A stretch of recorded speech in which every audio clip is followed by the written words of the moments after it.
Pada suatu waktu, Yesus mengajar murid-muridnya tentang bagaimana hidup sebagai satu keluarga Allah.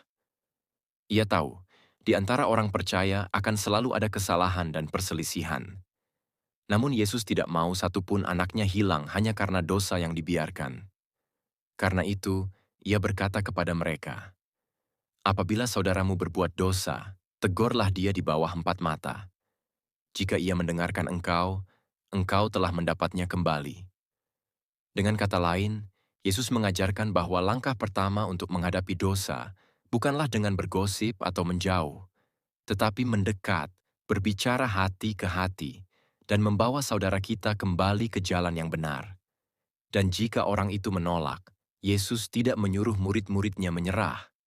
Ia berkata, "Bawalah seorang atau dua orang lagi, supaya setiap perkara dapat disahkan oleh dua atau tiga saksi." Ini bukan untuk menjatuhkan, melainkan untuk memastikan kebenaran ditegakkan dengan adil. Tetapi jika orang itu tetap keras hati, Yesus memerintahkan, "Sampaikanlah kepada jemaat." Bukan untuk mempermalukan, tetapi supaya seluruh jemaat bisa menjadi bagian dari proses pemulihan. Namun bila orang itu tetap tidak mau mendengar, Yesus berkata, "Pandanglah dia sebagai seorang yang tidak mengenal Allah." Itu berarti menyerahkan dia kembali ke tangan Tuhan, sambil tetap membuka pintu bagi pertobatan. Setelah itu, Yesus memberikan janji yang penuh kuasa. Ia berkata bahwa apa yang diikat di bumi akan terikat di surga, dan apa yang dilepaskan di bumi akan terlepas di surga. Ia menegaskan bahwa Tuhan mendengar dan menjawab permohonan umatnya ketika mereka sepakat berdoa bersama.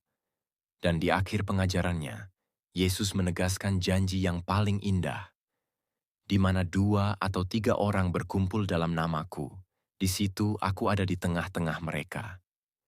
Disinilah inti pengajarannya bahwa gereja bukan hanya gedung, tetapi persekutuan orang percaya yang saling menjaga, saling menegur, dan saling mengasihi.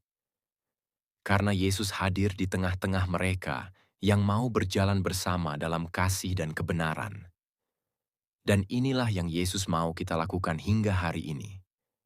Jangan membiarkan dosa merusak kasih, tetapi jangan juga membiarkan kasih mati karena takut menegur.